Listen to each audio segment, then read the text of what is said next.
Hello friends. तो corona virus की वजह से हम सभी लोग अपने घरों में ट्रैप्ड हैं और खुद से पढ़ाई स्टार्ट करने के लिए हमारे पास सिर्फ एक ऑप्शन है, जो कि है सेल्फ स्टडी।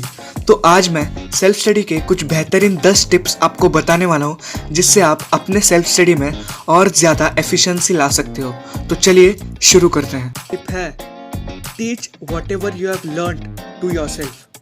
तो अकॉर्डिंग टू फेनमैन्स टेक्निक, अगर आप अपने जो टॉपिक किया है उसे खुद को ही सिखा दोगे तो वो आपको बहुत बेनिफिट करेगा, क्योंकि आप खुद को ही सिखा रहे हो तो आपका अंडरस्टैंडिंग और डीप हो जाएगा।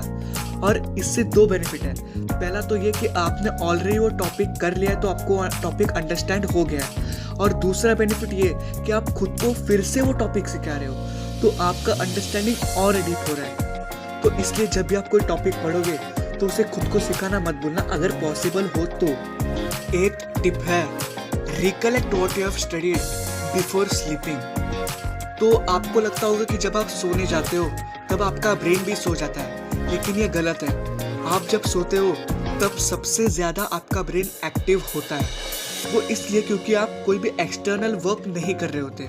तो जब आप सोने से पहले आपने जो टॉपिक पढ़ा है उसे रिकलेक्ट करोगे या फिर याद करने की कोशिश करोगे, तो एक्टिव होने के कारण आपका ब्रेन भी उस टॉपिक को एसिमुलेट करेगा और जब ज़रूरत होगी तब आपको याद दिलवाने में भी मदद करेगा।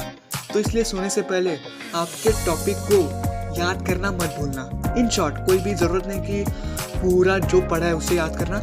इन शॉर्ट मतलब क्या क्या आपने पढ़ा है उसे याद कीजिए। 9th टिप है, try to remember what you have studied yesterday.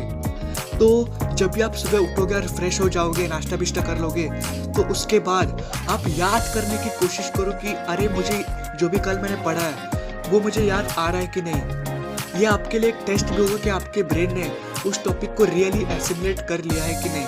अगर नहीं किया तो फिर आप फिर एक बार रिवाइज कर सकते हो, और सुबह सुबह उठने के बाद आपका माइंड फ्रेश रहता है, तो वो जो टॉपिक जो आपको याद नहीं आ रहा है वो जल्दी से जल्दी रिवाइज होकर आप में एसिमुलेट हो जाएगा।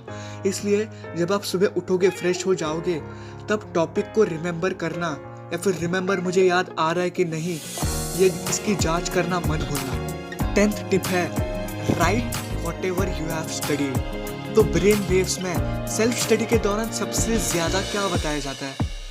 लिखो। जो भी आपने पढ़ा है, जो भी आप पढ़ रहे हो उसे लिखो। वो इसलिए क्योंकि जब आप पढ़ते हो तो फॉर एग्जाम्पल मेंटेनेंस, तो मेंटेनेंस ये वर्ड आपको याद रहता है लेकिन स्पेलिंग तो याद नहीं होगी। तो इसलिए जब आप लिखते हो तो आपके स्पेलिंग्स भी लर्न हो रहा है, आंसर या फिर जो टॉपिक है वो भी अंडरस्टैंड हो रहा है, लर्न हो रहा है, और आपकी राइटिंग स्पीड भी बढ़ रही है, और आप जांच भी कर रहे हो कि मेरा ये राइट है कि नहीं। तो इतने सारे बेनिफिट्स हैं। इसलिए जब आप पढ़ोगे और आप कॉन्फिडेंट हो जाओगे कि अरे मुझे आ रहा है, तो उसे एक बार लिख के देखो, जिससे आपको अंदाज़ा आ जाए कि आप राइट ट्रैक पे हो कि नहीं सेल्फ स्टडी में।